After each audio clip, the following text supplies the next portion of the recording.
Maybe we should be telling our boys not to rape them. Said Wilkinson in response to Eurydice Dixon's murder. In essence saying that Eurydice was murdered because all boys are rapists and specifically need being told that they not to rape women, which is completely false because my dad, my grandfather, my sons, or my male relatives, or my male friends have the basic humanity within them to not harm others, and that includes not to rape women. Now, what is Wilkinson's solution to this lie that she has just told? We need our leaders to think and speak at the macro level. And the best way to prevent this crime and keep all women safe isn't by changing the behaviour of women, but by changing the behaviour of men. Now, we just point out the obvious at this stage, that these aren't Wilkinson's own words, because she knows full well that her husband, even though he's an idiot, is not a rapist. Her father wasn't a rapist. Her colleagues aren't rapists. So she knows that implied lie that she said is not true. And the words that she spoke of the solution, which is our leaders need to take action, well, the only action they can take is to introduce new laws. So the people that wrote this script for her to read have laws in place ready to go. And what they've done is they've seized on Eurydice Dixon's murder in order to try and expedite those laws. Now, I'm not sure what those laws are, but they're always coming up with new laws in the family court and probably a special offence against men. Who knows what law they've got planned, but it'll be there in order to put further controls on men and restrict men and diminish men's roles in society. That's what this is all about. Women are afraid that men will kill them. Now, I've got to give some kudos to Wilkinson. Look, she is a great actress. She's one of their best assets for sitting on these panels on the Today Show for all those years when she attacked David Icke. She is a special at this kind of work. She's made for it. She's deceptive. She can sound convincing. She can just tell a lie as though it's just total truth without batting an eyelid. She's just, like I said, she's one of their best assets. But what they've done is they've overplayed their hand, and performances like Wilkinson's here, and you've got Sarah Hanson-Young putting on her performance, and all these other women putting on these big shows of fake emotion. And it's becoming apparent that they are exploiting the death of a human being in order to pursue their political agenda. And that's a terrible thing to do. And people like Wilkinson are starting to get backlash for exploiting the murder of this woman. And that criticism threatens to undermine what they're trying to achieve, which is a continued demonisation of men in order to diminish their role in society. They need to fix the problem, but they don't want to make any retractions or public statements contradicting what they've already said. They want all that garbage and lies to stand. So how are they going to get around it? That's right, a good old-fashioned phony fake show. They finish with our actress fighting back to hold back tears while they play this really, really sad music. And cut. All right, who's going to the pub? And here, convenient timing, just as the backlash against people like Wilkinson and co is starting to gather momentum, we have this story in the news, and it is a story. Eurydice Dixon. Man defaced comedian's memorial as an attack on feminism. What? He is exploiting Eurydice Dixon's death.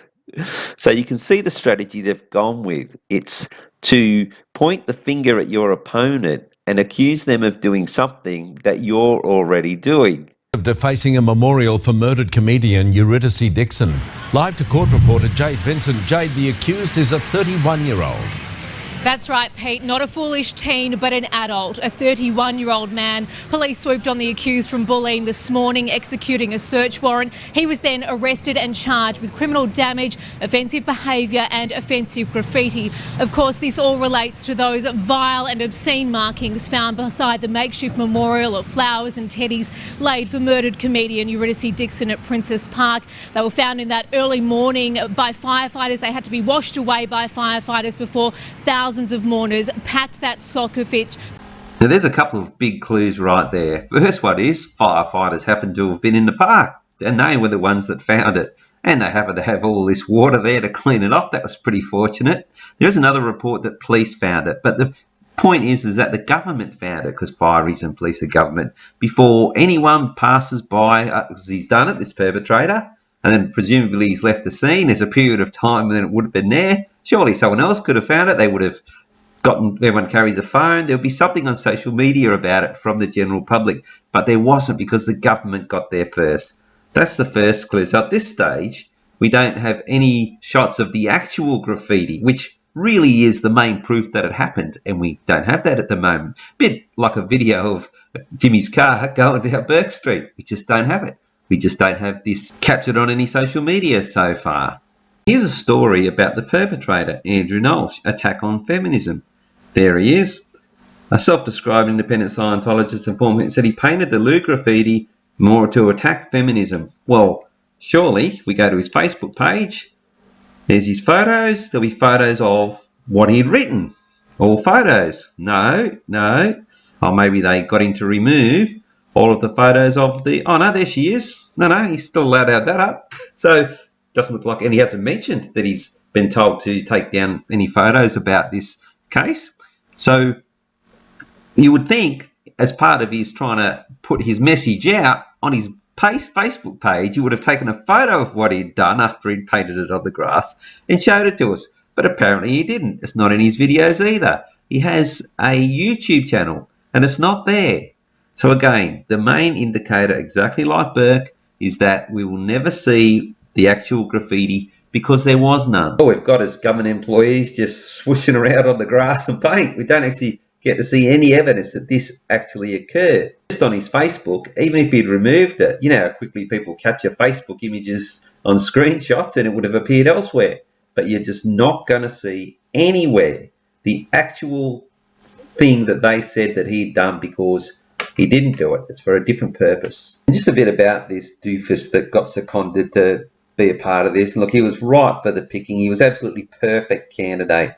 He was a failed TV comedian from Channel 31. He had a YouTube channel that was struggling.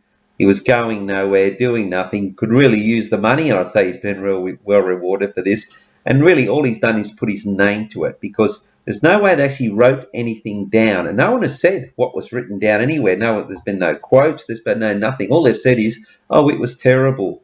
Because that way there can't be a judgment as to what, because he hasn't said what he wrote down either, and he's never going to. They're going to keep that hidden, which sort of proves that they didn't actually write anything down because someone may have come past and captured it. So they didn't even have to make anything up. All they're saying is that, oh, it was terrible.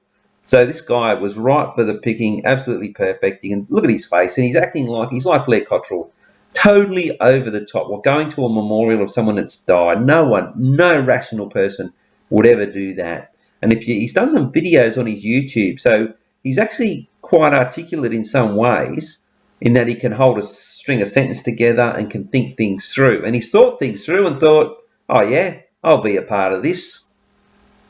This 31-year-old man has been bailed to front the Melbourne Magistrates Court here on August 10. No doubt, Pete, there'll be plenty of interest to see who this person is and find out why he allegedly committed such a disgraceful act in the wake of a crime that sent shockwaves right across the country. Well, that court case is going to be very interesting, isn't it? I wonder if they might find him, I don't know, say mentally unwell, because we've got a couple of those in the courts at the moment, which, I think may have been phony fake shows. Say ISIS, he's about to be mentally assessed again after 20 months in the courts, and Jimmy's going down that path, and they've just got that in the back pocket to pull out when they need to get one of their sellouts to go to court and get off. And of course, he won't be going to jail or be suffering any. If he does get a fine, well, his compensation for being a part of this is going to be far greater than any fine some magistrate's going to give him. So it's a win-win for this sellout dude. I didn't catch it this morning, but Sarah DeMarco in her one-on-one journo interviews, I think it was with Carl this morning, where they read the script, and the script had her reading out that this guy, Andrew Knowles, he had exploited Dixon's murder for a political purpose, which is exactly what this creature was doing, and Sarah Hanson-Young and all those other feminists have been doing. But that all gets wiped now because, fortunately for them, this guy has acted in a completely insane way. Okay, that's it.